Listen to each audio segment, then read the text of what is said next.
మంగా మెల్లిమెల్లిగా business pickup అవుతున్నట్టు ఈ లెక్కలే చెబుతున్నాయి. అవునండి, కళింగ కోట గురించి బయట మంచి టాక్ వచ్చింది. ఫుడ్ బాగా పాపులర్ అయినట్టుంది మంగా. ఫుడ్ ఆర్డర్స్ బాగా వస్తున్నాయి. అప్పుడేమైందండి? ఇది ప్రారంభం మాత్రమే. ముందు ముందు చూడండి, కళింగ తప్ప మరో హోటల్ని ఎవరూ ప్రిఫర్ చేయరు. అలాంటి స్థాయికి వస్తుంది.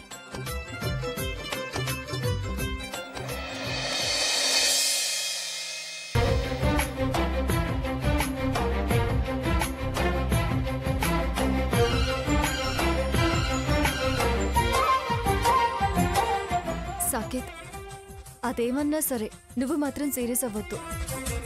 అలాగే పద.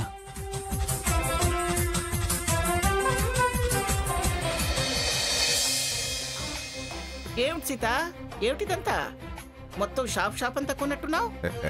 హోటల్లో క్లాత్ ఎగ్జిబిషన్ ఏమన్నా పెడుతున్నారేమో. అమ్మమ్మ గారు ఎక్కువేం తీసుకురాలేదు. మీరెవరెవరికి కొత్త బట్టలు తెమ్మన్నారో వాళ్ళకి తీసుకొచ్చాం.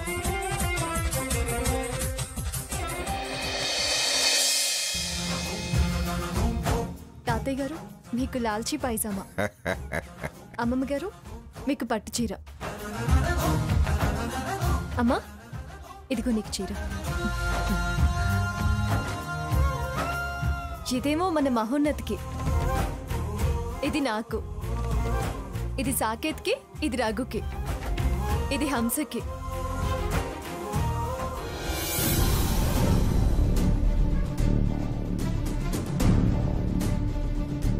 సీత, అదెవరికి?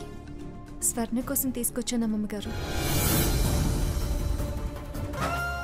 ఇదేమో మన మహోన్నతికి, ఇది నాకు, ఇది సాకేత్కి, ఇది రఘుకి, ఇది హంసకి.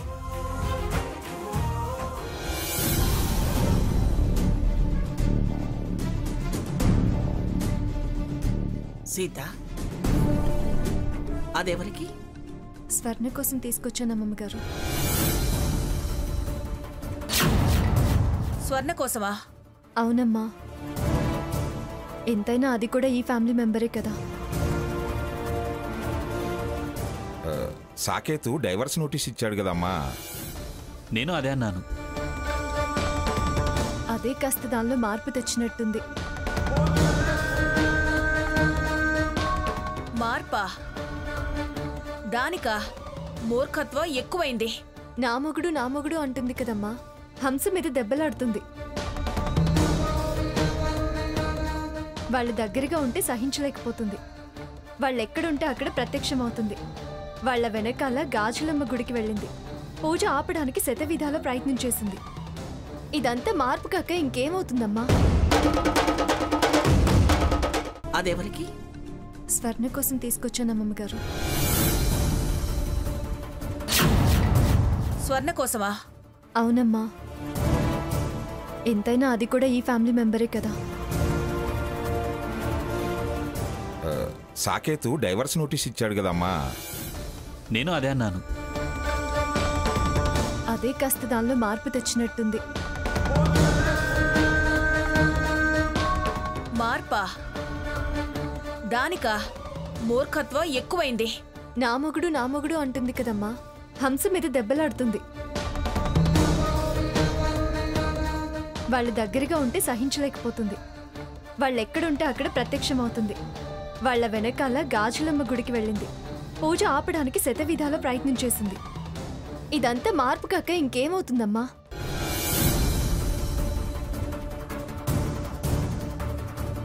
పిచ్చి. అదేరా, నువ్వంటే పిచ్చి కాదు, నేను ఎక్కడ సంతోషంగా ఉంటానోనని కుళ్ళు. నన్ను ప్రశాంతంగా బతకనివద్దన్న దుర్మార్గం.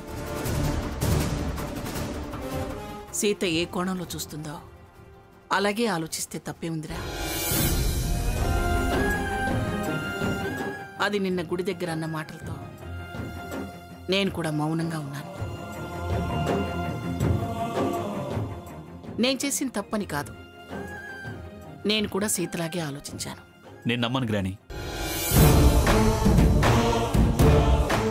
మన ప్రయత్నం తప్పు కాదు. కాస్త ఓపిక, సహనం చాలా మేలు చేస్తాయి. కాస్త మనం ఇటు తగ్గితే అది గ్రహిస్తే కుదుట పడుతుందన్న ఆశ. ఆశ మంచిదే కాని అది చాదస్తపుది, ఒట్టి మొండి పశువు. ప్రయత్నమేనని అంటుంది కదమ్మా. నేను అదే అనుకుంటున్నాను. ఇద్దరు మూర్ఖులైతే ఒకటే తోవ, నడక సాగదు. ఒకళ్ళు మంచి ఒకళ్ళు పంతం పట్టిన వాళ్ళైతే తోవ సాగుతుందంటారు. ఇద్దరిది మంచితనం అయితే 2 దారులు ఏర్పడతాయి. దాని సంగతి అటుంచి నువ్వు కాస్త నిదానించు సాకేత్. దారి దొరకచ్చు, దారి సాగచ్చు. ఎలాగైనా దాని మనసు మార్చమ్మా. ఇందులోనూ మన స్వార్థమే ఉందని ఆలోచిస్తుంది గ్రాని. చీరలు సారెలు ఇచ్చి మంచి చేసుకుని ఆస్తి దక్కించుకోవాలని చూస్తున్నారు అంటుంది. అది అలా అనే రకమే. సావిత్రి, దాన్ని కన్న తల్లివి, నువ్వు కూడా అలా అంటావే? దాని ప్రవర్తన అంత అసహ్యం కలిగేలా చేసింది పిన్ని గారు. వద్దమ్మా, పేగుబంధాన్ని అసహించుకోవద్దు. అది వాళ్ళకి క్షేమం కాదు. సరేలే, దేవుడు దానికి మంచి బుద్ధి పుట్టిస్తే నేను సంతోషిస్తాను. ఎప్పుడూ మన వైపే కళ్ళు పెట్టుకుని ఉండేది. ఇదేది ఎక్కడ కనిపించదే? హంస మీద కన్నేసిందేమో. ఇది కరెక్ట్. వదినా, నిన్ను నీ పాజిటివ్ థింకింగ్ని అభినందించకుండా ఉండలేకపోతున్నాను. అది అపర సీతా మహాలక్ష్మిరా. దాని సిరితోనే మనమంతా ఇలా బతకగలుగుతున్నాం.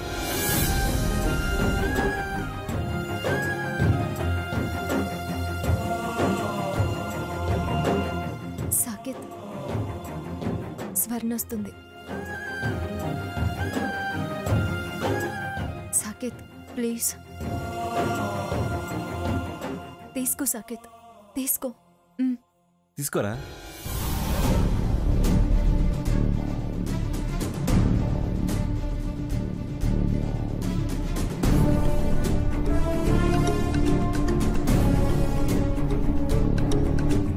స్వర్ణ,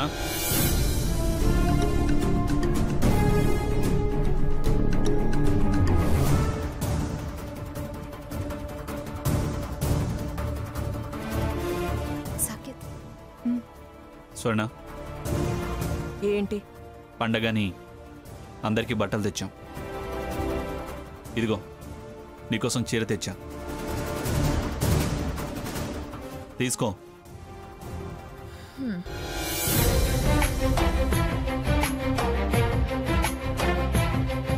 అమ్మయ్యా,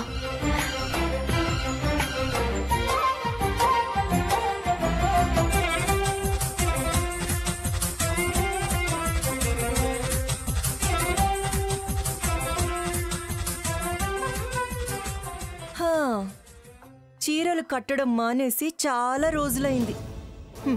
నువ్వు తెచ్చావని కట్టాలనుకున్నా, కానీ ఇలాంటి చెత్త చీరలు నేను కట్టను.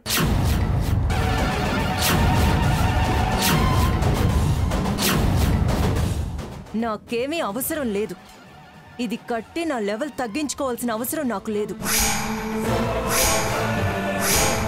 నేను తలుచుకుంటే వాము పాలతో సహా కక్కిస్తాను. జాగ్రత్త. నువ్వేంటో నీ పొగరు, అహంకారం, తలబిరుసు, టెంపర్, ఈగో అన్నీ తెలుసు. ఏయ్, నువ్వేం మాట్లాడుతున్నావే? కొట్టానంటే ఏయ్,